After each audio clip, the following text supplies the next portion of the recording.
So, I left a tame comment on Jazzy's Lilo and Stitch review, and this video serves to document how she responded, given that she's misrepresenting my original comment in her final reply.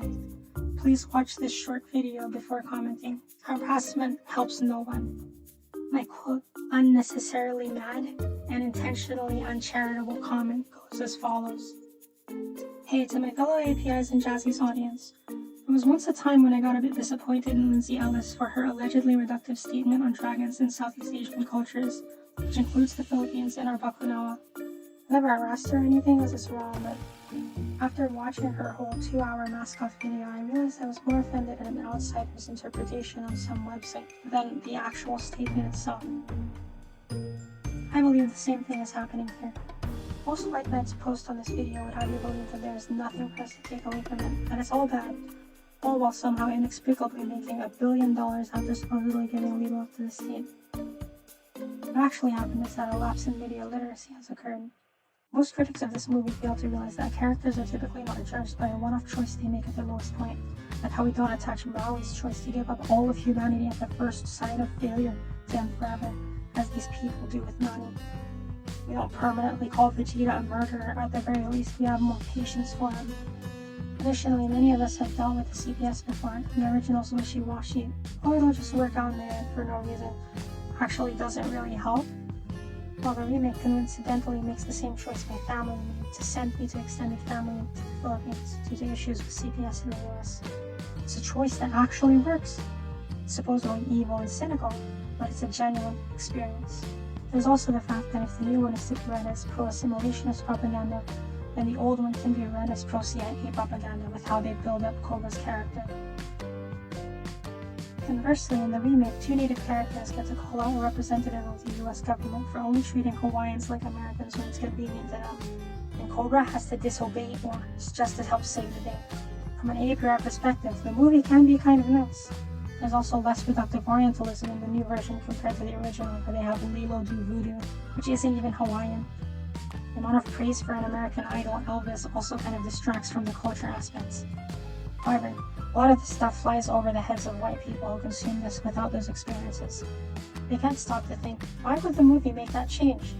Because from a white perspective, it can make no sense. But if your life and your family's experiences in any way overlap with mine, then it starts to paint a picture, doesn't it? However, with discourse surrounding this movie, we get repeatedly talked over and ignored by the same people who think they're fighting for us. All I'm saying is, this movie is making bent because it's not actually that offensive. Even further, it improves on Stitch's sacrifice too. There are some faults with it, sure, like making Jumbo the bad guy, and only giving Pleakley blouses instead of dresses, but all in all, it still keeps the honest spirit alive. And it includes adopted people in the found family messaging, which again mirrors my experience and potentially some of yours. In some ways, it better represents us compared to the original. You know, a lot of white people seem to be upset at this movie. It's almost like it was made for Pacific Islanders. In closing, and going back to my anecdote, we APIs should not be upset at something new or third party's interpretation. We should be upset at it for our own. They did Jumbo Chikiva dirty, I tell you. Look, she actually responded, neat. I ain't reading all that. After posting her own wall of text. Please check out the part where I wrote, however, with discourse surrounding this movie, we get repeatedly talked over and ignored by the same people who think they're fighting for us. Dang, I am sad to have expected better from you. So, you invalidate my entire input over the term white knight. Well, let's hope she doesn't end up writing something stupidly hypocritical like how I'm trying to invalidate hers. Let's read on, shall we? Well, given all the Elvis references, it seems self-awareness has left the building. Cry about invalidating her opinion right after saying mine is invalid over the term white knight.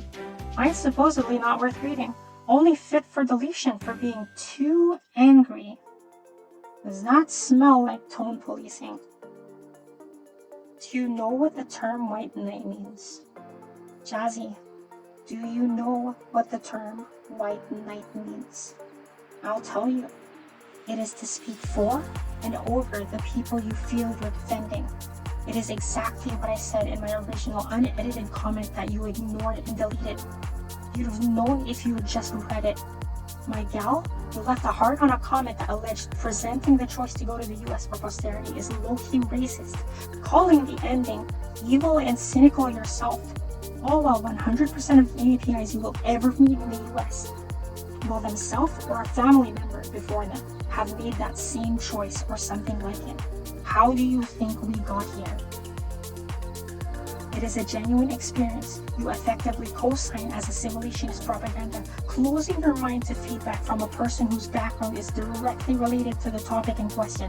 That is the very textbook definition of bigotry, all while later virtue signaling being a good white ally with the facade of deferring to AAPIs. Good shit. All over being implied to be a white knight. Accurately, I might add, even more so after you completely and predictably ignore my input and the aforementioned statements on a low-key racist, evil, and cynical ending. Dang, really, truly, honestly thought better of you. But in the end, I was addressing people with my same experience and less so you out of fear for this exact outcome. So I can only thank you for leaving my comments up. Great. I just wanted this to be a learning opportunity. I just wanted to steer the course of how the backlash affects the view of AAPI experiences to a more positive direction. That's all I wanted. But instead, my extremely palatable, tame, and overly civil comment is just met with hostility and willful ignorance. Amazing.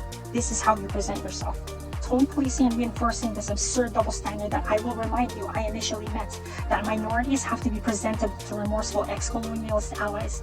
We have to engage in civility politics for our criticisms to be taken seriously, and Jazzy is a willful agent for that.